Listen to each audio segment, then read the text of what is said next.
既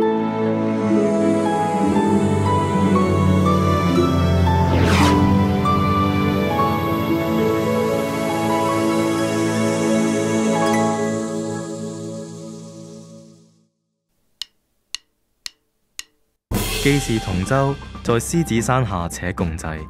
歌詞來自70年代嘅劇集《獅子山下》嘅主題曲，正好反映當時香港人掙扎歷程，如何面對生活挫折，更見證香港歷史。而為市民服務超過80年嘅九龍巴士，同樣見證住香港嘅發展，同每一個香港人一樣，經歷大小變遷。識得我嘅人都問我，咁重嘅巴士，咁大嘅巴士，你揸唔揸得掂啊？如果我屋企人支持我，我相信我都會去繼續做。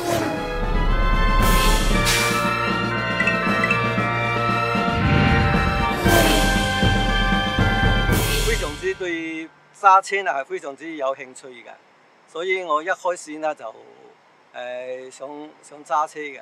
以前係冇呢個風油體啦。冇呢個前款迫力啦，呢啲都係好重體嘅。我係睇比較唔想冒風險嗰種人嚟嘅。我覺得九巴呢係俾咗我一個穩定嘅工作條件同埋一個穩定嘅收入。好少黑㗎嗰陣時，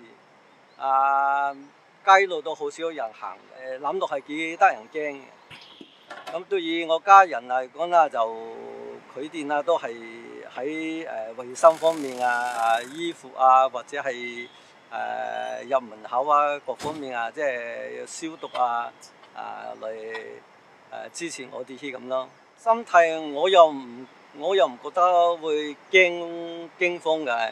香港80-90後被批評為態度散漫、好高騖遠嘅一群，更被老一輩覺得佢哋已經失去咗嗰份難能可貴嘅獅子山下精神。但時至今日，飛機降落香港嘅時候，已經唔喺獅子山面前經過，而我哋新一代青少年人嘅夢想，又豈能夠只局限於獅子山下呢？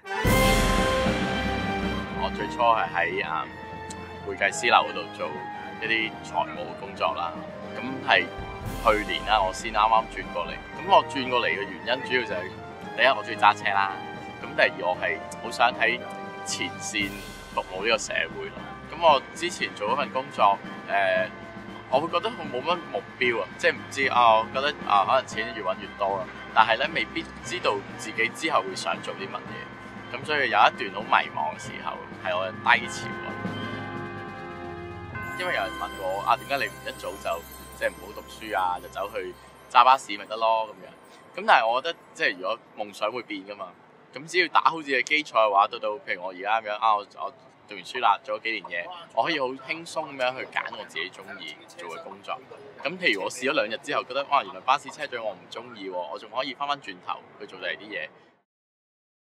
兩個年代人因為社會環境唔係好同啦，60後嘅時候。即係佢哋成長嘅環境，可能資源冇咁多比較困乏啊。咁到佢哋有機會去即係出嚟社會工作嘅時候，可能諗嘅就係點樣可以幫屋企揾到啲錢啊。就算佢有中意做嘅嘢，佢都未必會諗咁多。90年代後嘅嗰啲人係都好多種人大部分人我覺得佢哋係好拼搏嘅。我覺得唔應該話佢哋玩翻個心態嘅，咁樣好似俾咗一個負面嘅標籤俾佢，咁唔係幾公平。第二係成龍啦，我哋睇到佢拍電影係非常之拼搏嘅。李維斯啦，即係單車運動員啦。咁如果大家有聽佢嘅故事，佢喺屋村長大啦，咁又唔係話即係好多資源啦一樣。咁但係佢亦都曾經放棄過。咁但係到佢最後好努力之後咧，就攞到奧運嘅獎牌啦，同埋喺世界錦標賽攞到呢個冠軍啦。咁我相信即係呢一個故事係激勵到好多人去即係追尋自己夢想啦，或者知道努力咧係有機會會自己為帶嚟一啲嘢嘅。好似缺少咗一個拼搏嘅目標咁樣。如果冇咗佢咧，我相信社會入邊嘅快樂都會少咗。還有天地能前往，還有生命發光。